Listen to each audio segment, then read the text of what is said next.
वंदे मातरम। आप सभी का नेटवर्क 10 में स्वागत है। मैं हूं संजय गिरी गोस्वामी और आज हम इस खास पेशकश में बात करेंगे।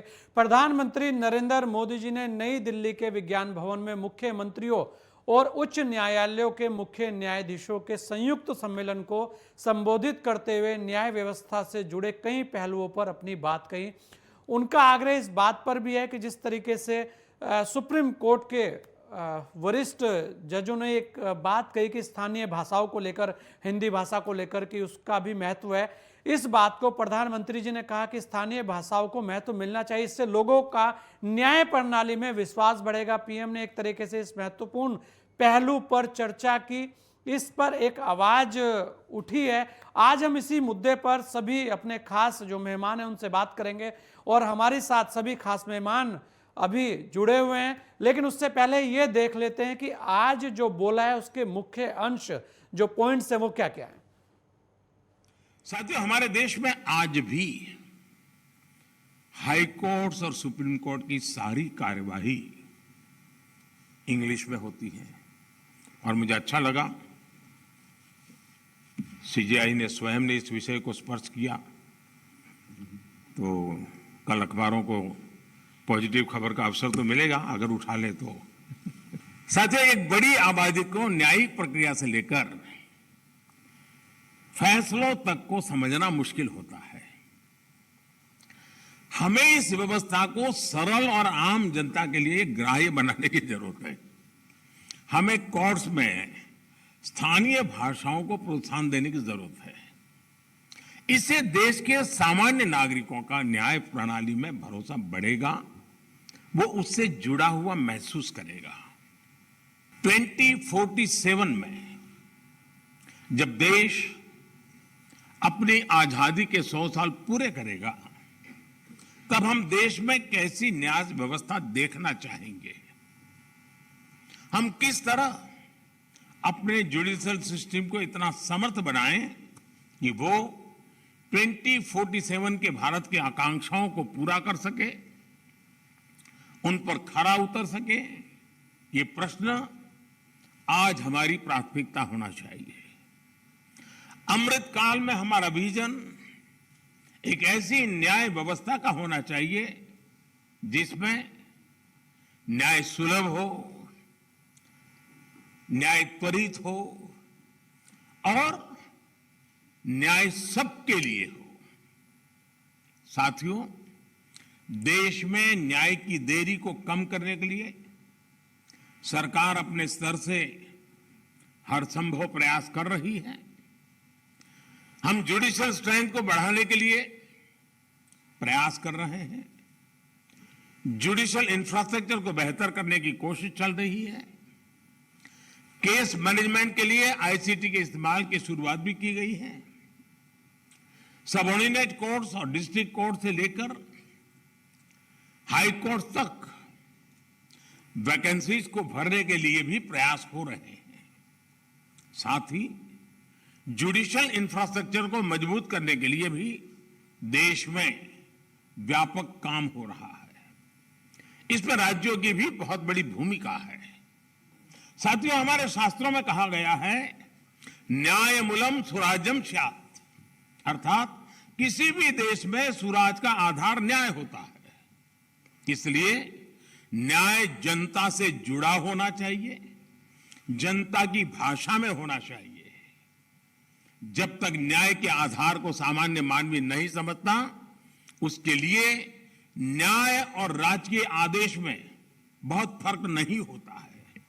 हम कोशिश कर रहे हैं कि आने वाले दिनों में हमारे देश में भी कानून एक पूरी तरह लीगल टर्मिनोलॉजी हो, लेकिन साथ साथ वही बात सामान्य व्यक्ति की समझ में आए उस भाषा में, और वो भी दोनों एक साथ असेंबली में या पार्लियामेंट में पारित हो, ताकि आगे चल करके सामान्य मानवी उसके आधार पर अपनी बात रख सकता है। हमारे देश में जहां एक और जुडिशरी की भूमिका संविधान संरक्षक की है, वहीं लेजिस्लेचर नागरिकों की आकांक्षाओं का प्रतिनिधित्व करता है।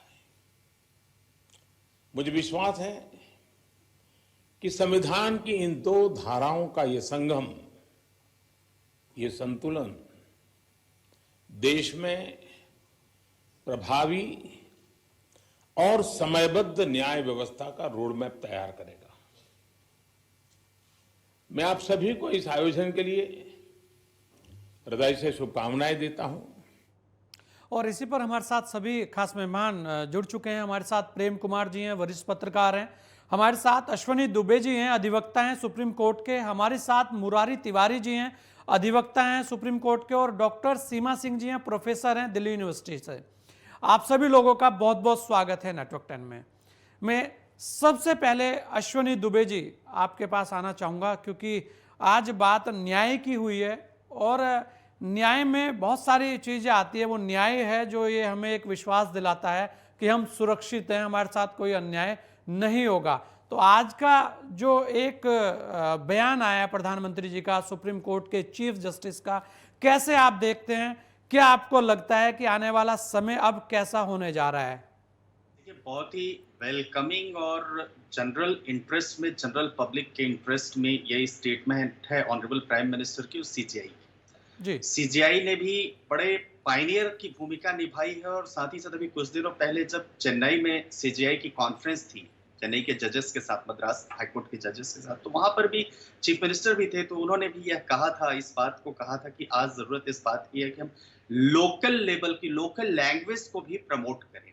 उसी तरह से अगर हम प्राइम मिनिस्टर की बात करते हैं और प्रेसिडेंट ऑफ इंडिया की भी हम बात करें, प्रेसिडेंट ऑफ इंडिया ने भी कहा कि आज जितनी भी जजमेंट्स हैं वो मैक्सिमम अंग्रेजी में आती हैं, और जिसकी वजह से आम नागरिक तक, आम व्यक्ति तक अंग्रेजी की समझ नहीं होने के कारण वो जो यहाँ पर जजमेंट्स है, लैंडमार्क जजमेंट्स है, वो समझ नहीं पाते। इसलिए लोकल लेवल पर भी, रीजनल लैंग्वेज में भी उसको करने की जरूरत है। दूसरा, न्यायालयों में और खासकर स्थानीय स्तर पर जो लंबित मामले हैं उनके समाधान के लिए जो मीडिएशन की बात थी, उसकी मध्यस्थता पर, मीडिएशन की बात करने पर ज्यादा जोर दिया और कहा कि समाज में मध्यस्थता के जरिए विवादों के समाधान की हजारों साल पुरानी परंपरा है। बड़ा ही लैंडमार्क स्टेटमेंट है।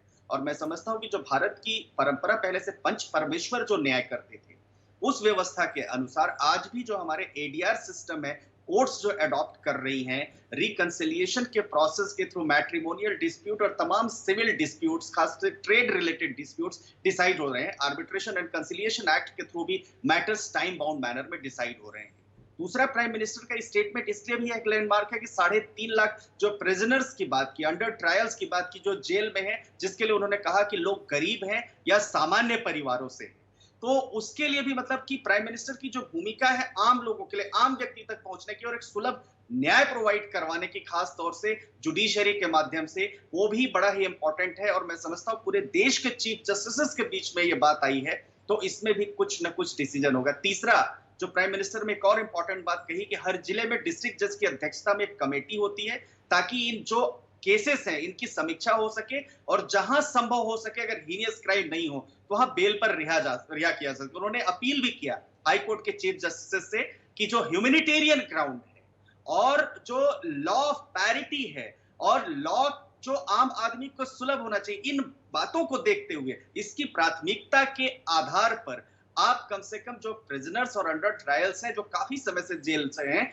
गरीब परिवारों से, और जिनके आने से समाज में जो है कोई किसी प्रकार का विध्वंस नहीं पैदा होगा, उनको रिहा करें। तो बड़े लैंडमार्क, बड़े वेलकमिंग, और साथ ही साथ प्राइम मिनिस्टर ने बड़े होपफुल, ऑप्टिमिस्टिक कहा 2047 में हम जो न्याय व्यवस्था देखना चाहते हैं, वो न्याय व्यवस्था हमारी ऐसी होनी चाहिए कि दुनिया में एक उदाहरण बन सके। बिल्कुल। अश्वनी दुबे जी, आपको लग रहा है कि ये एक शुभ संकेत है न्यायपालिका के लिए भी, और जो आम नागरिक है वास्तव में, जिसे अभी एक बात और आई थी, वो भी मैं आप ही से ले लेता हूं, कि सस्ता न्याय भी हो, क्योंकि वो आप ही के लिए लागू होता है, क्योंकि उसकी पहल कहीं ना कहीं अधिवक्ताओं को ही करनी होगी। जी, निश्चित, देखिए, निश्चित तौर पर एक कानून का विद्यार्थी होने के नाते मैं ऐसा समझता हूं कि न्याय सुलभ, सस्ता और संभव होना चाहिए आम आदमी के लिए। मुरारी तिवारी जी हमारे सीनियर हैं, यहाँ पर हैं, वो बार काउंसिल के मेंबर भी हैं, और वो एक जो हमारी स्टैट्यूटरी बॉडी है उसके मेंबर है, वो इस बात को ज्यादा बेहतर तरीके से उठा सकेंगे, लोगों तक पहुंचा सकेंगे। आज वास्तव में अगर देखा जाए तो मैं देश के उच्चतम न्यायालय का एक प्रैक्टिशनर होने के नाते कहूंगा कि आम आदमी अगर न्याय के लिए यहाँ आता है और वो बड़े से बड़ा वकील हायर करना चाहता है तो उसके लिए संभव नहीं होता। इसलिए रिफॉर्म्स की जरूरत इस बात की है कि फी शेड्यूल, फी स्ट्रक्चर्स लोगों के फिक्स, निश्चित कोर्ट्स ने, पार्लियामेंट ने, जुडिशियल अथॉरिटी ने, लेजिस्लेचर ने काम किया है, जो उन्होंने लीगल सर्विसेज अथॉरिटी बनाई, गरीब आदमी को लीगल एड सिस्टम बनाया, उसके तहत बनाया। परंतु आज भी जैसा कहा जाता है कि आम आदमी को, गरीब आदमी को, जहां से 2000 किलोमीटर दूर गांव में बैठा है, छत्तीसगढ़ के दंतेवाड़ा में बैठा है, या रामेश्वरम के दूर सुदूर गांव में बैठा है, या नॉर्थ ईस्ट में बैठा, वो दिल्ली आए तो दिल्ली में उसके लिए इतना आसान नहीं है देश की ऊपरी सबसे टॉप अदालत में न्याय व्यवस्था को अपने तरीके से, अपने प्राथमिकता के अनुसार वकील हायर कर पाने की। इस पर निश्चित रिफॉर्म्स की भी जरूरत है, और इस पर अगर काम किया जाए तो बेहतर तरीके से हम कह सकेंगे कि सस्ता, सुलभ और सबके लिए संभव नहीं, बिल्कुल, और होना भी चाहिए। डॉक्टर सीमा सिंह जी, आप तो खुद प्रोफेसर हैं। आज एक पहल हुई है और खासकर जो स्थानीय भाषाओं को लेकर जो बात हुई है, सीमा सिंह जी, इसका कितना बड़ा लाभ हम कहेंगे कि लोगों को मिल सकता है? क्योंकि बहुत बार हमने देखा है कि एक आम आदमी आता है, कोर्ट में रहता है, वकील बहस करते हैं, उसको खुद नहीं पता रहता क्या बहस हुई और कहाँ उसके साइन कराए हैं, बस सीधा किया, बहस हुई, चला गया। निर्णय आता है, उसे भी पढ़वाने के लिए दूसरी जगह उसको जाना पड़ता है। तो ये जो पहल है, वास्तव में केवल पहल ना रह जाए, इस पर काम हो। ये एक जो आज का एक नई चीजें देखने में आई है, इसे लेकर आप कैसे देखती हैं डॉक्टर सीमा सिंह जी? और स्थानीय भाषाओं का महत्व कितना जरूरी है? जी सर, नमस्कार, बहुत बहुत धन्यवाद आपका इस बुलाने के लिए। आज भी हमारे देश की बहुसंख्यक जनसंख्या वो हिंदी में बात करती है या जो उनकी अन्य मातृभाषा है, लेकिन कितनी बड़ी विडंबना है कि उन्हें न्याय के लिए अंग्रेजी पर निर्भर रहना पड़ता है। आप LLB का सिलेबस देख लीजिए, देश के तमाम विश्वविद्यालयों में किस विश्वविद्यालय में मातृभाषा पे या हिंदी पर कोई एक अलग से पेपर पढ़ाया जाता हो। तो आज प्रधानमंत्री का जिस रूप में भाषण आया है, वो कितनी बड़ी बात है कि जो न्याय है वो तो जनता से जुड़ा हुआ है, लेकिन जो उसकी भाषा है वो जनता से इतनी दूर है। जनता उनकी भाषा को समझ नहीं पा रही है, और जो न्याय उनको चाहिए उसकी व्याख्या करने के लिए भी उन्हें किसी पर निर्भर रहना पड़ता है। तो ये ऐसा विषय उन्होंने छेड़ा है जिसके लिए हम लोग इतने समय से प्रयास कर रहे थे कि किसी ना किसी रूप में हिंदी या अन्य जो मातृभाषाएं हैं वो न्याय के साथ जुड़ सके। और जिस समय संविधान का निर्माण हुआ उस समय उसकी मतलब एक परिकल्पना थी कि इतने समय बाद वो जो हिंदी या अन्य मातृभाषा है उसका स्थान ले लेगी, लेकिन आज भी उस पे जो वर्चस्व है वो अंग्रेजी का है। तो ये मतलब सुनने में किसी के लिए बहुत ऐसी बात हो सकती है कि मातृभाषा पे बात किया, स्थानीय भाषा पे बात किया, लेकिन ये ऐसी भाषा है जो जनता से जुड़ी हुई है, और जनता के लिए मतलब ये मोदी जी का और हमारे प्रधानमंत्री का इस तरह से कोई बात करना हमारे लिए बहुत ही बड़ा विषय लेकर आया है, और इस पर बहस होनी चाहिए, और बहस का एक अच्छा स्वरूप तैयार होना चाहिए, और स्वरूप के बाद उसका इम्प्लीमेंटेशन जो है वो भी हमारे जुडिशरी में जब तक नहीं आएगा तब तक उस पर कितनी भी बहस कर लो पूरी नहीं हो पाएगी। तो जितने भी हमारे अधिवक्ता हैं, हमारे जो और अन्य लोग हैं, तो उन लोगों से भी प्रार्थना है कि किसी न किसी रूप में ये हमारे मतलब संविधान में शामिल हो सके कि मातृभाषा में जो भी जजमेंट आता है, गांव से देहात से कोई भी व्यक्ति आता है और देखता है, और आपने भी और जो मेरे मतलब इस साथी थे उन्होंने भी कहा कि किस रूप में उसको अपना ही जो न्याय है वही समझ में नहीं आ रहा कि उसको जो जज थे या अन्य लोगों ने किस रूप में उसे लिया। लेकिन ये जो भाषा को लेकर अगर उसकी अपनी मातृभाषा होगी तो उसके लिए चीजें बहुत क्लियर होंगी, बहुत आसान होगी, और कहीं ना कहीं न्याय व्यवस्था हमारी और सुंदर खूबसूरत होगी। तो ये हमारे लिए बहुत आवश्यक है, और मैं इस भाषण का प्रधानमंत्री मोदी का बहुत स्वागत करती हूँ कि उन्होंने इस विषय को चुना और इस विषय को इतना महत्व दिया। बहुत बहुत धन्यवाद। ये बहुत जरूरी भी है। प्रेम कुमार जी, और लगातार आप तो अभी कुछ दिन पहले भी हिंदी को लेकर जुड़े थे और आपने बहुत सारी चीजें उसमें बताई थी। आज देखिए वही चीज प्रेम कुमार जी सामने आ रही है।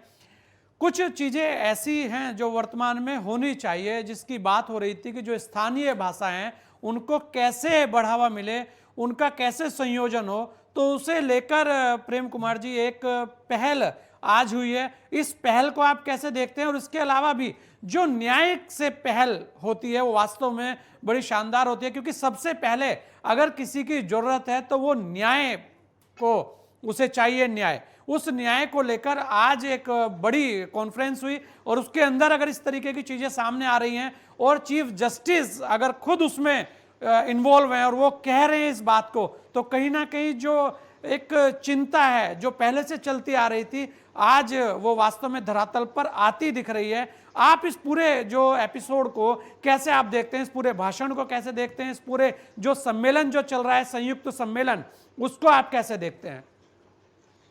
संजय जी, प्रधानमंत्री जी ने जो भाषण दिया, निश्चित रूप से अगर सिर्फ और सिर्फ हम यहाँ अपने आप को फोकस करें कि न्याय की भाषा जो है जनसाधारण की भाषा होनी चाहिए, तो ठीक है, वेलकम योग्य है। पर बात क्या है कि अभी के जुडिशरी सिस्टम में हमारी प्रायोरिटी क्या है, हमारी प्राथमिकता प्रधानमंत्री जैसे पद से आज क्या होनी चाहिए थी। आज आप देखिए उनके लिए भाषा का क्या मतलब है। 76% कैदी जो कि जेल में है, अंडर ट्रायल है, ट्रायल ही नहीं हुआ, किस भाषा में हुआ है तो सवाल ही नहीं है। तो उनके लिए भाषा क्या मायने रखते हैं, हिंदी में हो, इंग्लिश में हो, किसी में भी हो। 76% कैदी अगर अंडर ट्रायल हैं तो उनके लिए भाषा प्रायोरिटी नहीं है, उनके लिए तो उनको सुना जाना प्रायोरिटी है। ये जो चिंता होनी चाहिए, और रिक्त पदों को भरा जाना प्रायोरिटी है। और वो तो एक पक्ष है, मैं आ रहा हूं उस पर। लेकिन जो अटॉर्नी जनरल वेणुगोपाल जी ने जो कहा, वो उन्होंने जो कहा है, उन्होंने जो बताया 4 करोड़ से ज्यादा मामले लंबित हैं छोटे न्यायालयों में। उसके बाद हाई कोर्ट्स में जो दीवानी मामले हैं और आपराधिक मामले दोनों जोड़ के 58 लाख लंबित हैं। इन सब मामलों को अगर हम एड्रेस नहीं कर पा रहे हैं, और उसका एक पहलू है रिक्रूटमेंट्स, आधी क्षमता से हाई कोर्ट काम कर रहा है। आपको क्या नाम है, 5000 अगर जज होने चाहिए, निचली अदालतों में 24,000, तो 5,000 खाली है पद, तो 5-5 हजार खाली है, एक चौथाई हिस्सा खाली है एक तरह से। तो ये, और इस बारे में सिर्फ ये बोल कर रह जाना कि सरकार ध्यान दे रही है, कर रही है, और हम बता रहे 2047 में हमारी अदालत कैसी हो।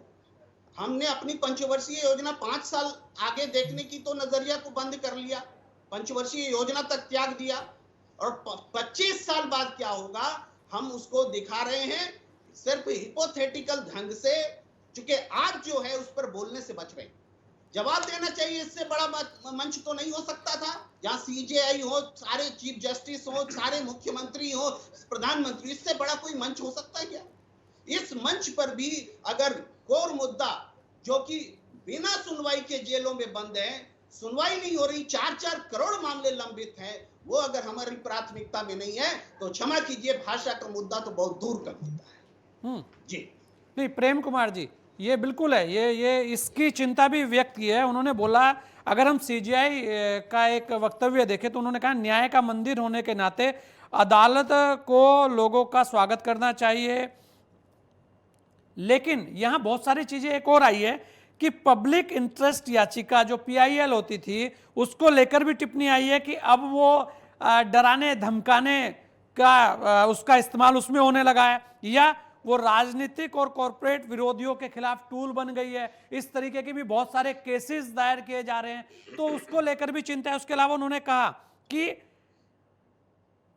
जो अदालत के बहुत सारे फैसले हैं प्रेम कुमार जी, उनको भी सरकार लागू नहीं करती, इस पर भी वहां चिंतन मनन हुआ है। ऐसी भी चीजें, ऐसा नहीं है कि वहां पर ये सब चीजें नहीं आई है, लेकिन जब चीजें आएंगी, 6 साल बाद तो ये एक सम्मेलन हुआ है, उसके बाद ही सारी चीजें शायद हो जाएं, तो उसके लिए आगे का क्या होना चाहिए, इसे आप कैसे देखते हैं? क्योंकि आज बातें बहुत सारी आई है वहां, ऐसा नहीं है केवल भाषा की बात आई है। भाषा की बात तो हमने केवल इसलिए रखी कि वर्तमान में ये भी एक बहुत बड़ा विषय था कि मुझे मेरी भाषा में न्याय मिल जाए तो शायद मैं उसे समझ पाऊं, और जो वो बहस हो रही है शायद उसे मैं अच्छे से बता पाऊं कि जो आप कह रहे हैं वो ऐसे नहीं ऐसे था। संजय जी, मैं फिर कह रहा हूं कि ये इतना बड़ा मंच है, आप समझिए 6 साल बाद इसकी बैठक हो रही है। और 6 साल हम ये देखें ना, पिछले 25 साल पहले हम कहां खड़े थे और आज 25 साल बाद कहां खड़े हैं। तब तो अगले 25 साल की बात करेंगे। आज पिछले 25 साल के मुकाबले आज 25 साल बाद हमारे यहाँ न्याय जो है अन्याय लग रहा है। सब लोग महसूस कर रहे हैं न्याय नहीं मिल रहा है, देर से मिल रहा है, यानी अन्याय है। और हम अगले 25 साल की कल्पना कर रहे हैं। तो जब आज हम अपने आप को दुरुस्त नहीं कर पा रहे हैं, तो अगले 25 साल के लिए हम सिर्फ भाषा के सवाल पर बात कर रहे हैं। हम फिर कहते हैं भाषा का सवाल जरूरी है, लेकिन सबसे जरूरी जो है उसका कंसर्न सबसे पहले आना चाहिए था।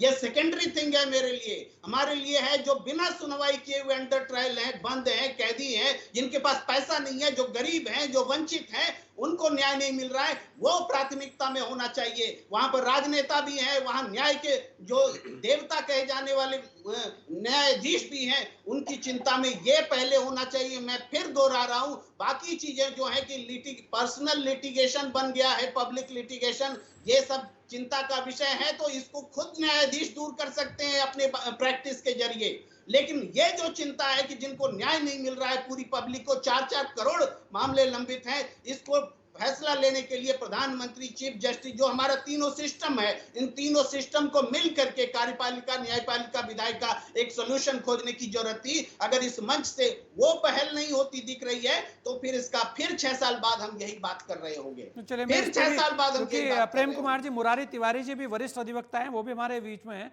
उनसे बहुत सारी चीजें आपने बताई, बहुत सारी चीजें हमारे अश्विनी दुबे जी ने भी बताई, सीमा सिंह ने भी बोली है, तो उनसे ले लेते हैं। मुरारी तिवारी जी वरिष्ठ अधिवक्ता हैं, आप बताइए। बहुत सारी आज बातें हुई हैं, लेकिन उसके बाद भी बहुत सारे सवाल हैं, और सवाल तो लगातार रहने ही हैं। जी संजय जी, ये बहुत सराहनीय बात है कि हमारे प्रधानमंत्री ने कई मुद्दों को उठाया है। सरकार का जो इंटेंट है वो प्रधानमंत्री के माध्यम से ही लोगों को पता लगता है। जहां तक भाषा की बात है संजय जी, तो आपको एज ए लॉयर जो मैंने प्रैक्टिकली देखा है, ये बताना चाहता हूं, और आप लोगों को पता होना चाहिए, पब्लिक एट लार्ज को भी पता होना चाहिए कि कभी भी कहीं भी किसी भी लोकल डिस्ट्रिक्ट में कोई भी गवाही होती है, एविडेंस होती है, वहां की लोकल रीजनल लैंग्वेज में ही आज भी होती है। जहां पर हिंदी प्रिविलेंट है वहां हिंदी में होती है, जहां पर तमिल है, तेलुगु है, पंजाबी है, जो रिकॉग्नाइज हमारी लैंग्वेजेस हैं, जो नीचे का जो बेसिक ट्रायल होता है, जहां पर एक गवाह के बयान रिकॉर्ड होते हैं, वो वहां के लोकल रीजनल लैंग्वेज में ही रिकॉर्ड होते हैं, और उसी के आधार पर डिस्ट्रिक्ट कोर्ट वहां की फैसला देती है।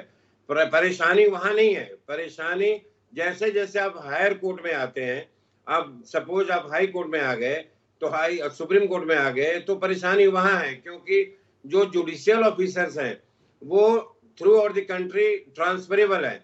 तो अगर कोई तमिलनाडु का जुडिशियल ऑफिसर पंजाब में अगर ट्रांसफर हो जाता है और वहां का जो बयान है, स्टेटमेंट्स हैं, डिपोजिशन है, वो पंजाबी में आते हैं, तो वहां समस्या आती है। और वहां जब आप पंजाबी में बहस करेंगे तो एक तेलुगु और एक तमिल वाला वहां समझ नहीं पाएगा, तो इंग्लिश एक मजबूरी हो गई है। तो इसका एक अगर ऑल्टरनेट, अगर प्रधानमंत्री भाषा खोजना चाहते हैं कि हिंदी थ्रू आउट कंट्री लागू करें, तो वो बहुत अच्छी बात है, क्योंकि मेजोरिटी जो नॉर्दर्न स्टेट्स है वहां पर हिंदी बोली जाती है, और करीब करीब कई राज्यों में हिंदी बोली जाती है। तो इसके लिए हमें एक बहुत ही सिंसियर एफर्ट करना होगा, और अगर हम चाहते हैं कि हमारी अपनी भाषा थ्रू आउट द कंट्री बोली जाए, तो उसके लिए अरेंजमेंट्स करने पड़ेंगे, और इसमें कई साल लगेंगे, लेकिन कोई चीज इम्पॉसिबल नहीं है आज की डेट में।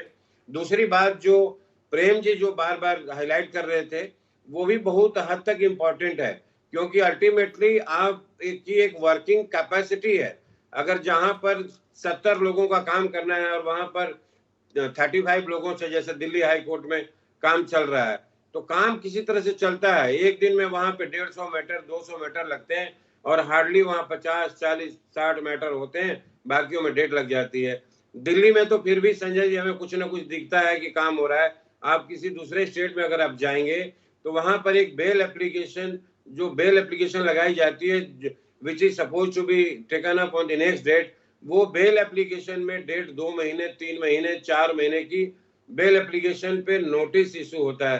तो आप अंदाजा लगाओ कि हम कौन से देश की बात कर रहे हैं, किस डेमोक्रेटिक सिस्टम की बात कर रहे हैं, किस जुडिशियल सिस्टम की बात कर रहे हैं।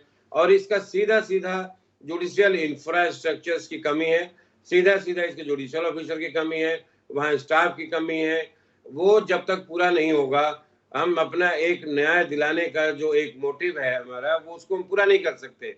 क्योंकि सबसे बेसिक जो प्रॉब्लम है वो लैंग्वेज तो बाद में आएगी, मुझे लगता है सबसे पहले तो वहाँ का इंफ्रास्ट्रक्चर चाहिए, क्योंकि उसके बिना तो फिर लैंग्वेज कहाँ रहेगी। अदरवाइज ये जो लैंग्वेज है, जब से हमारा कॉन्स्टिट्यूशन बना है तब से लोकल रीजनल लैंग्वेज में हर जगह एविडेंस रिकॉर्ड होते हैं। हाँ, हिंदी का जो मैंने बात बोला आपको, हिंदी अगर आप लागू करना चाहते हैं तो उसी तरह से जजेस का जो हायर जुडिशियल ऑफिसर्स हैं उनके ट्रांसफर का ध्यान रखना होगा, उनके कौन से लैंग्वेज में कौन बहुत ही ज्ञानी है उस तरह से उस हाई कोर्ट में उसका ट्रांसफर करना होगा। इसके लिए एक मैकेनिज्म, एक बहुत ही डिटेल मैकेनिज्म तैयार करने की बात है।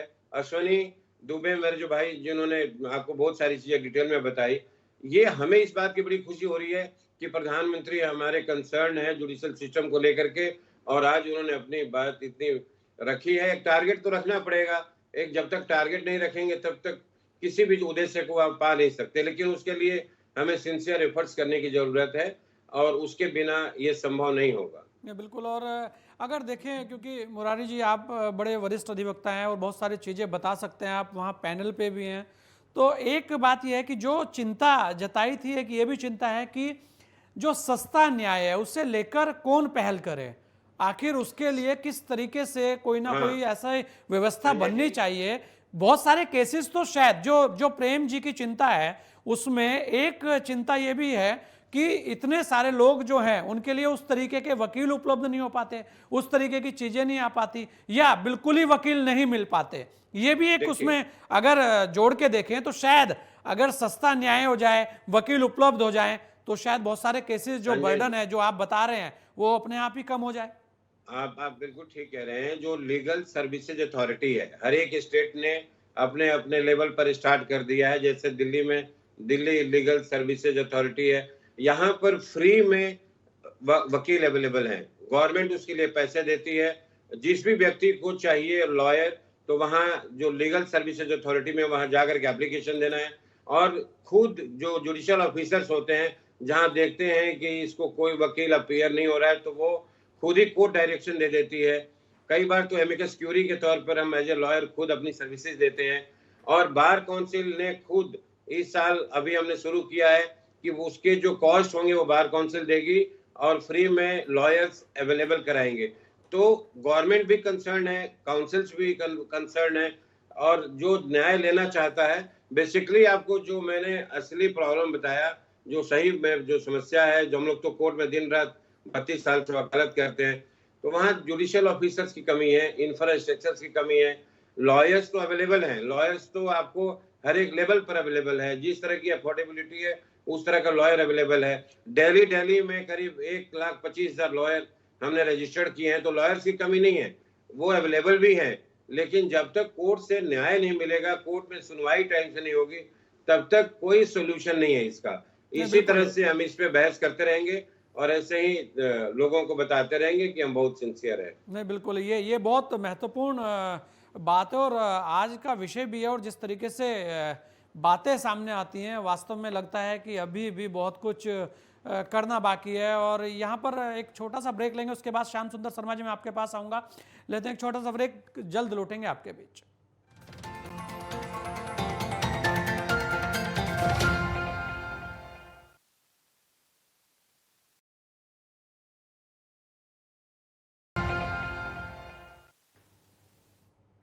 ब्रेक के बाद आपका स्वागत है। आज हमारी इस खास जो चर्चा है उसमें सभी हमारे खास मेहमान बने हुए हैं। मैं श्याम सुंदर शर्मा जी, क्योंकि आप वरिष्ठ पत्रकार हैं, राजस्थान से आते हैं, बहुत सारी चीज़ें आप देखते हैं, आज काफ़ी लोगों को आपने सुना भी। बात यह है कि एक बात तो ये कि जो अपनी जो भाषा है उसमें न्याय हमें मिले, उसके अलावा एक जो चिंता है, जिस तरीके से प्रेम कुमार जी ने एक चिंता जताई कि अपनी भाषा में न्याय तो मिले लेकिन न्याय जो है वो जल्दी मिले। उसके अलावा जो बहुत सारे लोग आज कम से कम करोड़ों लोग अंदर हैं, बहुत सारी सुनवाई होनी है, उसे लेकर जो चिंतन होना चाहिए उस पर भी बात होनी चाहिए। क्या कहेंगे आप श्याम सुंदर जी? देखिए संजय जी, ये बात सही है, न्याय अगर देरी से मिलता है तो कोई काम का नहीं होता। ये बात भी सही है कि पूरे देश में आज न्यायाधिपति, राजनीतिक लोग और मुख्यमंत्री सब मिल करके बैठ करके बात कर रहे हैं। और प्रधानमंत्री जी जिस प्रकार का सोच रखते हैं कि आम व्यक्ति को आम भाषा में न्याय मिले, भाषा और जैसे न्यायालयों की भाषा, देखिए स्थानीय न्यायालयों में तो निश्चित रूप से हिंदी और अन्य भाषाओं का उपयोग होता है, लेकिन हाई कोर्ट और सुप्रीम कोर्ट में अंग्रेजी ही चलती है, उसमें दो राय नहीं चलती आई है। इसमें बदलाव कैसे हो? तो बदलाव होगा जब हम टेक्निकल तरीके से एक्सपर्ट हो पाएंगे। अभी तक जब हम न्याय देने वालों की संख्या ही पूरी तरीके से नहीं पूर्ति कर पा रहे हैं तो फिर न्याय मिलेगा कैसे? तो इसलिए बात सही है, प्रेम जी का कहना सही है कि न्यायालय पर्याप्त मात्रा में नहीं है, न्यायाधीश नहीं है, तो फिर आपका जो सिस्टम है वो बिगड़ा है। लेकिन जिसने अंडर ट्रायल जितने कैदी तादाद में है उनके ऊपर जो चिंता प्रकट की गई उसका निस्तारण कैसे हो, इस पे बहुत गंभीरता वाली बात है। जब अगर अंडर ट्रायल में इतने सारे कैदी आपके पास मौजूद हैं और हम कर नहीं पा रहे, इसका कारण है कि हमारे पास न्याय व्यवस्था में पर्याप्त न्यायाधीश नहीं है। ये तो है सही बात, उसमें दो राय नहीं कि न्यायाधीश ही नहीं होंगे तो हम उसको करेंगे कैसे। तो ये बार बार जो बातें उठ रही है कि प्रधानमंत्री जी, क्योंकि मुख्यमंत्री के कार्यकाल की भी उन्होंने जिक्र किया कि मैं सबसे सीनियर आज आदमी हूं जिसने कि मुख्यमंत्री होते हुए भी इसको अटेंड किया और आज प्रधानमंत्री होने के नाते भी मैं इसको ऐड कर रहा हूं। तो चिंता प्रकट करने से काम नहीं चलेगा। और उन्होंने कहा कि जब हम आजादी के 100 साल पूरे बनाएंगे, जो हमारा 42 होगा, उसमें न्याय व्यवस्था किस प्रकार की, उसकी परिकल्पना अगर हम करना चाहते हैं तो व्यवस्थाओं में सुधार तो आज से ही करना पड़ेगा। अगर हम संख्या नहीं दे सकते, न्यायालयों की व्यवस्था को नहीं सुधार सकते, तो फिर हम न्याय को कैसे सुलभ करा पाएंगे, कैसे दे पाएंगे?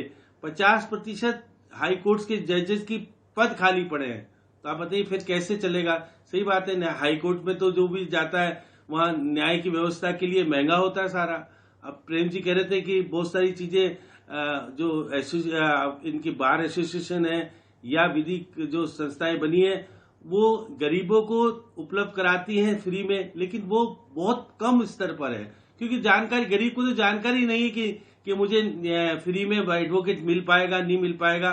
तो प्रचार प्रसार की जो व्यवस्थाएं होनी चाहिए उसके ऊपर भी मनन होना चाहिए, चिंतन होना चाहिए, क्योंकि देश के न्यायपति बैठे हो, देखिए आज 25 हाईकोर्ट के चीफ जस्टिस बैठे हुए थे, टेरिटरीज के लेफ्टिनेंट गवर्नर बैठे हुए थे, इसके अलावा मुख्यमंत्री और प्रधानमंत्री और सारे बैठे हो, और भारत का चीफ जस्टिस और बाकी बैठे हो। तो आज मनन करके कुछ देश को देने वाला बनना चाहिए। अब बातचीत तो हो रही है और उन्होंने परिकल्पना भी बता दी कि देखिएगा कि हम चाहते हैं कि स्थानीय भाषा में उपयोग हो। स्थानीय भाषा में उपयोग अगर संभव हो पाएगा तो हो सकता है, लेकिन हाईकोर्ट और सुप्रीम कोर्ट में जो जज के जो है एक जगह से दूसरी जगह ट्रांसफर होते हैं, भाषा समझने में दिक्कत आती है। लेकिन ये बात भी सही है कि आने वाले समय में हिंदी का तो कोई जरूरी नहीं है हिंदी में ही लैंग्वेज बने। स्थानीय भाषा का मतलब अलग अलग प्रांतों में अलग अलग चीजें किस प्रकार से जुडिशियल का उपयोग होता है वहां पर उपयोग होना चाहिए, लेकिन वहां के हाईकोर्ट्स में हिंदी या वहां की स्थानीय भाषा का उपयोग होने लग जाए तो निश्चित रूप से आम व्यक्ति उस न्याय को समझने लगेगा। और जो परिकल्पना बार बार हो रही है, आप कह रहे थे कि जितने केसेस हमारे 4 करोड़ केसेस स्थानीय न्यायालयों में आज भी लंबित है, इसका मतलब है कि हमारे पास पर्याप्त मात्रा में जुडिशियल अधिकारी नहीं है। वकीलों की संख्या तो तादाद में बढ़ गई है, बहुत बढ़ गई है, हर जगह देखिए वकील तो बहुत सारे हैं, लेकिन जुडिशियल अधिकारी की कमी है। उस कमी की पूर्ति को कौन करेगी? वो तो सरकार ही पूर्ति करेगी, और कोई न्याय व्यवस्था। जब आप मंत्री पूरे पर्याप्त मात्रा में बनाते हैं, एमएलए जितने होते हैं पूरे के हर 5 साल बाद चुनाव होते हैं, तो न्याय में भी जैसे जैसे पद खाली हो उसको भरना चाहिए। एक नियम बना लेना चाहिए कि इतने पद है इसको तो भरा ही जाना चाहिए, इसमें दो राय नहीं है। और लोग आपके पास उपलब्ध है, उसके अनुसार भर सकते हो। आप भरना नहीं चाहते कि न्यायालय को इस तरह का लटकाए रखना चाहते, न्यायालय में अगर न्यायाधिपति नहीं होंगे तो फिर कैसे सिस्टम सुधरेगा? तो जो प्रधानमंत्री की चिंता है, प्रधानमंत्री जो कुछ करना चाहते हैं, प्रधानमंत्री ही है देश के निर्णय करने वाले। नहीं, बिल्कुल ये बड़ी बड़ी चिंता है। और अश्विनी दुबे जी, क्योंकि सभी लोगों की चिंता एक है, लेकिन फिर भी हम ये जानना आपसे ही चाहते हैं, क्योंकि आप तो खुद अधिवक्ता है, कि जो न्याय में देरी हो रही है उसमें सुधार करने के लिए कौन से वो कदम है जो उठाए जाने चाहिए, और उसमें जो अधिवक्तागण है उनका भी बहुत बड़ा एक योगदान हो सकता है, क्योंकि देखिए आम आदमी को बहुत ज़्यादा उसकी जानकारी नहीं रहती, ना आम आदमी को उसके बारे में बहुत ज़्यादा पता। ठीक है, प्रेम कुमार जैसे 10-12 लोग होंगे जिनको इस चीज़ को बता सकते हैं या कह सकते हैं, उनको जानकारियाँ हैं इस चीज़ की। तो ये सारी चीज़ों में कहीं ना कहीं जो अधिवक्ता है, ये शब्द बड़ा इम्पोर्टेंट है, और इसको लेकर आप देखिए एक अधिवक्ता ही ऐसा है, मुरारी जी, ओ सॉरी माफ़ कीजिएगा अश्विनी दुबे जी, अधिवक्ता ही ऐसा है जिससे हर कोई देखिएगा डरता भी है, आशा भी करता है और लगाव भी करता है, तीनों चीजें इसके साथ। अश्विनी जी। बिल्कुल संजय जी, आपने अच्छी बात कही। प्रेम जी की एक बात तो बड़ी अच्छी है कि प्रेम जी ने कहा भाई आपको बैकलॉग को क्लियर करने की जरूरत है, इंफ्रास्ट्रक्चर को डेवलप करने की जरूरत है, और जो इंफ्रास्ट्रक्चर के साथ साथ सिर्फ जजेस को भरने से, कोर्ट रूम बना देने से नहीं, जैसे मान लीजिए एफएसएल लेबोरेटरीज हैं, वहां पर अगर एग्जामिनेशन के लिए कोई डॉक्यूमेंट जाता है, एग्जामिनेशन के लिए कोई एविडेंस जाता है, वो 6 महीने में आता है, फास्ट आए, वो 6 महीने 8 महीने, उसको फास्टेस्ट मोड में, उसके लिए जरूरत है कि जितने रेलेवेंट इंफ्रास्ट्रक्चर है उन इंफ्रास्ट्रक्चर को बढ़ाया जाए। मुरारी तिवारी जी ने कहा कि यहाँ पर 1.5 लाख से ज्यादा वकील हैं, निश्चित तौर पर हैं, और हर तरह के लोगों को वकील मिल जाते हैं, और वकील जो है सुलभ न्याय में कहीं देरी, अगर जजेस स्ट्रिक्ट हो जाएं और जजेस कहने लगे कि हमें इतने दिन के अंदर ही करना है इसका जजमेंट, फैसला करना, जैसे फास्ट ट्रैक कोर्ट है, फैसला होता है। आप देखिए निर्भया के केस में जिस तरीके से प्रोसिक्यूटिंग एजेंसी ने टाइम बाउंड मैनर के अंतर्गत सारे एविडेंसेस, ना सिर्फ जो इंफ्रास्ट्रक्चर की बात करें, ना सिर्फ हम ये कहें कि फॉरेंसिक एक्सपर्ट के रिपोर्ट के साथ साथ और जो रेलेवेंट रिपोर्ट्स आनी थी वो आई, बल्कि टाइम बाउंड मैनर में प्रोसिक्यूशन ने भी वहां पर उसको मैटर को निपटाया। उस तरह के जब तक कोर्ट्स की व्यवस्थाएं नहीं होंगी तो यहां पर पेंडेंसी बनी रहेगी, और सबसे बड़ा मैं समझता हूं कि सुलभ, सफल और सक्षम न्याय, टाइम बाउंड मैनर, समयबद्ध न्याय इसलिए नहीं मिल पाता क्योंकि हमारे पास इंफ्रास्ट्रक्चर की कमी है, हमारे पास पोस्ट नहीं भरी गई है, हमारे पास तमाम जो पैरा लीगल अथॉरिटी है वो हर तरफ से सुलभ नहीं है। और अब इसके दूसरे पहलू की तरफ बात आते हैं कि कानून की भाषा, जिस तरह से लैंग्वेज की बात हो रही है, भारत के संविधान में हिंदी को स्थान मिला है, हिंदी हमारी राष्ट्रभाषा के रूप में है, तो अब कानून की एक लैंग्वेज जो पूरे देश को जोड़ सके, उसके लिए यह जरूरी है अंग्रेजी। निश्चित तौर पर अंग्रेजी, देखिए कॉलोनियल 1838 से पहले देश में अंग्रेजी व्यवस्था नहीं थी, लॉर्ड मैकाले से पहले देश में अंग्रेजी व्यवस्था नहीं थी, तो अंग्रेजी के साथ जो हमारी अपनी भाषा है उस भाषा को आगे बढ़ाते हुए सुलभ न्याय आम आदमी को प्रोवाइड करवाने की जरूरत है, और यही एक लैंग्वेज है जो सब पूरे दुनिया देश को एक साथ जोड़ेगी अगर सारे सब्जेक्ट्स में, करिकुलम में नेशनल एजुकेशन पॉलिसी को सही तरीके से इंप्लीमेंट करें।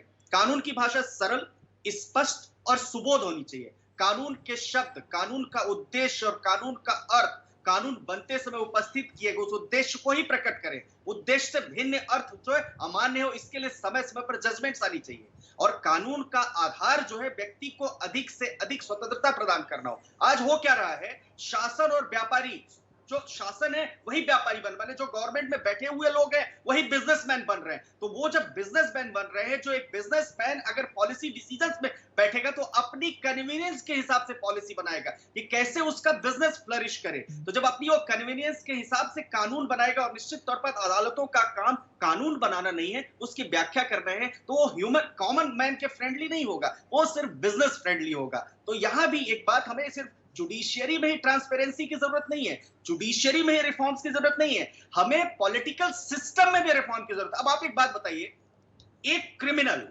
पॉलिटिकल वो उसका लोगों के बीच में विजिबिलिटी है, वो चीता, और वो कानून क्या बनाएगा, वो रिफॉर्म्स की बात करेगा, वो क्या करेगा, एमपीएमएलएस की कोर्ट्स में बात करेगा, अपने साथ प्रिवेंशन ऑफ करप्शन एक्ट का मुकदमा बनाएगा, और वो खुद प्रिवेंशन ऑफ करप्शन एक्ट के मुकदमे झेल रहा हो। तो ये भी जरूरी है कि इलेक्शन रिफॉर्म्स आए, ये भी जरूरी है कि पॉलिटिकल नेता जो देश में चुने जा रहे हैं, जो मंत्री, उनकी एक निर्धारित जो योग्यता है वो योग्यता निर्धारित होनी चाहिए कि इतना जो पढ़ा लिखा होगा वही लॉ मिनिस्टर बनेगा, जो बिजनेस, जो अगर हम किसी को फाइनेंस मिनिस्टर बना रहे हैं तो फाइनेंस मिनिस्टर को फाइनेंस के सारे काम पता होने चाहिए, किसी को एक्सटर्नल अफेयर्स मिनिस्टर बनाए तो उसका वहां का काम होना चाहिए। अब होता क्या है कि बिहार में आप देख लीजिए, बिहार जैसे देश में राबड़ी देवी जैसे लोग मुख्यमंत्री बन जाते हैं, वो क्या रिफॉर्म्स की बात करेंगे। इसलिए सिर्फ जुडिशियरी में रिफॉर्म्स की बात करने की जरूरत है, रिफॉर्म्स आना चाहिए यहाँ पर लेजिस्लेचर में भी, और जब अच्छे लोग, बड़े ऑनेस्ट लोग, ट्रांसपेरेंट लोग। आपकी जो चिंता है वो भी बड़ी है, ये बड़ा विषय है कि आखिर जो रिफॉर्म्स की बात होती है वो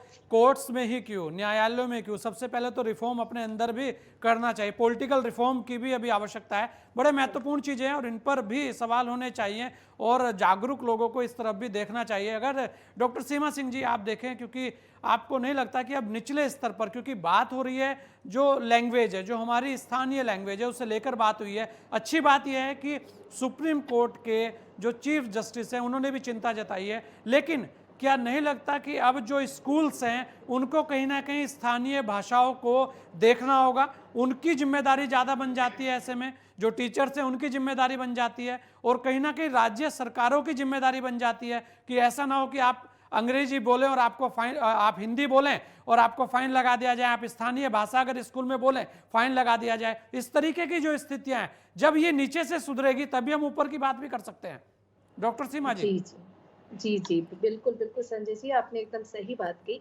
और मैं इसमें दक्षिण भारत को बहुत, और दक्षिण भारत की स्कूल कार्य प्रणाली को बहुत मतलब अच्छा योगदान उनका मानती हूँ कि उन्होंने अंग्रेजी माध्यम स्कूल में भी 8वीं तक मातृभाषा अध्ययन के लिए एक मतलब अध्यापक ऐसा नियुक्त किया हुआ है। तो उत्तर भारत में भी इस तरह की प्रक्रिया होनी चाहिए कि अंग्रेजी माध्यम में पढ़ने वाले बच्चों के लिए भी एक उनकी मातृभाषा में, चाहे वो हिंदी से जुड़ी हुई अन्य जो मातृभाषा है, उन मातृभाषाओं का विशेषज्ञ अध्यापक के रूप में वहां पर उपस्थित होना चाहिए। जितने भी विकसित देशों की आप बात करिए, जापान की बात करिए, चीन, फ्रांस या अन्य भाषाओं की बात करते हैं, तो इन सभी विकसित देशों में आप देखेंगे कि उन्होंने उन्नति इसीलिए की है क्योंकि उन्होंने अपनी मातृभाषा को महत्व देते हुए उन लोगों ने इस क्षेत्र में काम किया है। तो हमारे देश का यह बड़ी विडंबना, हमारे देश की खास तौर से मैं उत्तर भारत की विडंबना बोलूंगी कि अंग्रेजी माध्यम में पढ़ाना अभिभावक के लिए बड़ा मतलब गर्व का विषय है। और मैं हिंदी पढ़ाती हूँ विश्वविद्यालय में, और जब मैं बच्चों को हिंदी बी, हिंदी सी पढ़ाती हूँ तो मुझे बहुत मतलब ऐसा लगता है कि हमारे ही देश में बच्चे जब बोलते हैं कि मैम मुझे हिंदी नहीं आती है, हिंदी में मुझे बात करना नहीं आता है, तो मुझे अच्छा नहीं लगता। और बिल्कुल मतलब इस चीज़ से मैं सहमत भी नहीं हो पाती हूँ कि आप दिल्ली में रहते हैं या अन्य राज्यों में अपने देश में रह रहे हैं और आपको हिंदी में बात करना नहीं आता, हिंदी में लिखना पढ़ना नहीं आता, और हिंदी की वर्तनी की इतनी सारी आप लोग गलतियां करते हैं। तो एक तरह से हमें स्कूली क्षेत्र में, स्कूली विश्वविद्यालय क्षेत्र में इस पर विशेष तौर पर कार्य करना चाहिए। और आप देखिए LLB कर रहे हैं बच्चे, LLM कर रहे हैं, कुछ भी कर रहे हैं, उनके पूरे सिलेबस में 1-2 विश्वविद्यालयों को मैं छोड़ दूं तो हिंदी से संबंधित कोई पेपर उनके पास नहीं है। उन्हें नहीं पता कि हिंदी में अगर उन्हें एक FIR भी लिखनी होगी तो वो किस रूप में लिखेंगे। तो इस तरीके से अगर मैं इसे देखती हूँ तो इस पर कार्य होना चाहिए, और ऐसा कार्य होना चाहिए कि वो प्राथमिक क्षेत्र में हमारे जो स्कूलों में, हमारे विश्वविद्यालयों में जब तक हिंदी के ऊपर या अन्य जो मातृभाषाएं हमारी उनके ऊपर कार्य नहीं होगा तब तक हम जुडिशरी या जिन भी क्षेत्रों की, चाहे विज्ञान की बात करें, अन्य क्षेत्रों की बात करें, वो पूरा नहीं हो सकता। बिल्कुल। तो और कहीं ना कहीं काम करना होगा, यही एक बहुत बड़ा विषय है। प्रेम कुमार जी जल्दी से अपनी बात रखिएगा। एक छोटा सा एक आपसे एक सवाल है कि मैंने कहा हैंडपंप लगा दो, तो दूसरे ने कहा कि नहीं हैंडपंप से क्या होगा, यहाँ पे ट्यूबवेल चाहिए एक बड़े वाला, वो लगा दो। तो तीसरे व्यक्ति आए, उन्होंने कहा कि भाई यहाँ पर नहर क्यों नहीं निकाली जा रही है, तो पता लगा बाद में कि वो हैंडपंप भी नहीं लगा है। तो ये जो स्थितियां हैं ये बड़ी गंभीर हैं और सवाल हर कोई कर सकता है, सवाल खड़े करना बहुत आसान है, लेकिन उसके समाधान की ओर ले जाना भी हमारा फर्ज बनता है। तो जो आज चीजें हुई हैं, ये एक पहल हुई है, इसके अंदर और क्या हो सकता है उस पर हम आपसे जानना चाहेंगे कि वो क्या चीजें हैं जिससे वास्तव में जो ये पहल हुई है, ये पहल भी अच्छी लगे और जो होना है उस पर भी काम हो। जी संजय गिरी जी, भाषण को अगर आप पहल कहते हैं तो ये अलग व्याख्या है, यह तो सिर्फ भाषण है, पहल कहाँ है। एक बात कही गई है। और दूसरी बात हम ये कह रहे हैं कि 6 साल पहले TS ठाकुर जी रो रहे थे ऐसी ही सभा में, भावुक हो गए थे, और जिन बातों को लेकर रो रहे थे, जो नियुक्ति का सवाल, जो समान चिंता थी, जो चिंता आज है वही चिंता 6 साल पहले भी थी, और TS ठाकुर रो रहे थे। उनके आंसुओं का क्या हुआ? ये तो पूछा जाएगा ना कि फिर एक और नए भाषण हम देंगे। और दूसरी बात यह है कि मैं बिना बगैर बोले नहीं रह सकता। यहाँ राबड़ी देवी जी के नाम पर अश्विनी जी ने कहा कि राबड़ी देवी जैसे मुख्यमंत्री बन जाती हैं। ये इस पैनल पर मैं चुप रह नहीं सकता। नहीं, बोलिए, बिल्कुल। तरीके से बने हुए मुख्यमंत्री के बारे में नाम लेकर के इंगित करना और उनको अयोग्य बताना। अरे हमारे देश में देवीलाल जी भी उप प्रधानमंत्री हुए, वो भी उनको साइन नहीं करते थे, अंगूठा छापते। लेकिन इसका मतलब ये नहीं कि वो हमसे या अश्विनी जी से कम जागरूक इंसान थे या उनका देश में उनका योगदान कम था। तो ये जो लोकतांत्रिक तरीके से जो व्यवस्था है बनी हुई, उसको हम इस तरीके से उंगली नहीं उठा सकते किसी व्यक्ति का नाम लेके। ये एक आपत्ति में रखता हूं। दूसरी बात ये है कि पिछले बार 6 साल पहले हम यही टीएस ठाकुर जी कह रहे थे कि हमारा सुप्रीम कोर्ट जो अमेरिका का है, वहां एक जज 81 फैसले देता है और एक साल में, और हमारे यहाँ 2600 फैसले देता है एक जज औसतन। तो समझिए हमारे जज काम कम नहीं कर रहे हैं, लेकिन फिर भी हमारे यहाँ जो स्थिति है कि 76% अंडर ट्रायल कह दिए। तो ये समस्या बनी हुई है और इस समस्या का निदान संजय गिरी जी, प्रेम कुमार के पास नहीं है, आपके पास नहीं है। वो तीनों जो प्रमुख हैं, कार्यपालिका, विधायिका, जुडिशरी, इन तीनों के पास है कि ये सिस्टम कैसे होगा। अभी हम भाषा का सवाल उठा रहे हैं, बहुत अच्छा विषय है। हम इस पर बहुत कम बोलना चाह रहे थे क्योंकि दूसरे बातों पर मेरा फोकस ज्यादा था। लेकिन समझिए कि भाषा के सवाल पर अगर हम इसको आगे ले जाते हैं तो कानून में जिस भाषा को हम विकल्प बनाना चाहते हैं, क्या कानून की किताबें हैं, क्या अधिवक्ता मौजूद हैं, कि क्या पूरा इकोसिस्टम संक्षेप में है मौजूद, नहीं मौजूद है, उसको बनाने में वक्त लगेगा। तो हम वहां पर अपना फोकस रखे हुए हैं और जो तुरंत जिस बात पर फोकस करना चाहिए उस पर फोकस नहीं कर रहे हैं। और हम कह रहे हैं कि ये क्रांतिकारी पहल है या बहुत अच्छी पहल है। हम इस पहल को बिल्कुल प्रायोरिटी का नहीं मानते कि भाषा क्या है। पहले न्याय सुनिश्चित करना जरूरी है, वो उसके बाद भाषा का सवाल आएगा। ये बार बार मैं रिपीट करता हूं। बिल्कुल, ये बहुत बड़ी बात है और प्रेम कुमार जी चिंता भी जायज है। मुरारी तिवारी जी, समाधान क्या हो, क्योंकि अभी तो इतना बड़ा एक संयुक्त सम्मेलन चल रहा है, लेकिन मैं फिर कहूंगा कि कहीं ना कहीं अधिवक्ताओं की भी जिम्मेदारी है, क्योंकि न्याय दिलाने का जो माध्यम है, जो उसके बीच की एक कड़ी है, वो अधिवक्ता है। तो कहीं ना कहीं इस चीज पर गंभीर चिंतन मनन आप लोगों को भी करना चाहिए। जी देखिए, वकील तो हमेशा तैयार है, जिस भाषा में आप बात करेंगे उसी भाषा में बात करने के लिए तैयार है। ये गवर्नमेंट का इंटेंट बड़ा इंपॉर्टेंट है। इसमें जो सरकार क्या चाहती है ये हमारे लिए बड़ा मैटर करता है। आज आप देखेंगे संजय जी की मेजोरिटी जो बच्चे हैं जो लॉ कर रहे हैं वो इंग्लिश मीडियम से करके लॉ करके आते हैं। जो हिंदी मीडियम से लॉ करके आता है उसको इंग्लिश मीडियम में लॉ को समझना, उसी एक्ट को, उसी बेयर एक्ट को, उसी कंटेंट्स को समझने में करीब 5 से 10 साल लग जाते हैं। जो इंग्लिश में करके आ रहा है, अगर उसको आप हिंदी में कोई मटेरियल दे दें तो उसको पढ़ने में, समझने में उसको 5 से 10 साल लगेगा। चलिए, तो बड़ी लंबी प्रक्रिया रहेगी। लेकिन जो चिंता जता रहे हैं प्रेम कुमार जी कि जल्दी से न्याय मिले, त्वरित न्याय जिसकी बात हो रही है, हाँ, इसके समाधान को लेकर भी वरिष्ठ पत्रकारों को कहीं ना कहीं, माफ कीजिएगा, वरिष्ठ अधिवक्ताओं को आगे आना चाहिए। प्रेम कुमार की चिंता जो है बहुत इंपॉर्टेंट है, क्योंकि वो गवर्नमेंट के इंटेंट पे सवाल उठा रहे हैं और इसलिए उठा रहे हैं कि लगातार कई सालों से जो वैकेंसीज हैं कोर्टों की पूरी नहीं हो रही है। और जैसे अश्विनी ने कहा कि जो रिलेटेड इंफ्रा है वो भी पूरा करना पड़ेगा। आपको कोई एक चीज उठा करके कर देने से नहीं होगा। ये एक बहुत बड़ा सब्जेक्ट है और इसमें हर एक एस्पेक्ट को, हर एक ऑर्गन को सुधारने की जरूरत है। और मैं तो सराह इसलिए रहा हूँ कि कम से कम सोचा जा रहा है इस बारे में। अगर आप सोचते हैं किसी चीज के बारे में तो उसको अच्छा करने की आगे आपसे उम्मीद भी रखी जाती है। और मुझे उम्मीद है कि हो सकता है कि हमारे प्राइम मिनिस्टर इस पे काम करें, उनका कैबिनेट काम करे और इस पे आगे कोई ना कोई समाधान निकले। नहीं, चलिए, बिल्कुल समाधान निकलना भी चाहिए। आप सभी लोगों ने अपना समय हमें दिया, इसके लिए आप सभी लोगों का बहुत बहुत धन्यवाद।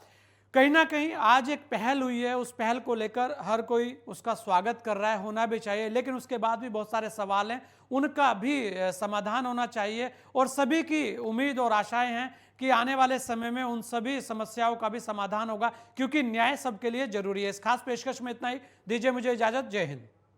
साथियों, एक बड़ी आबादी को न्यायिक प्रक्रिया से लेकर फैसलों तक को समझना मुश्किल है। हम कोशिश कर रहे हैं कि आने वाले दिनों में हमारे देश में भी कानून एक पूरी तरह लीगल टर्मिनोलॉजी हो। कि संविधान की इन दो धाराओं का ये संगम, ये संतुलन और समयबद्ध न्याय व्यवस्था का रोडमैप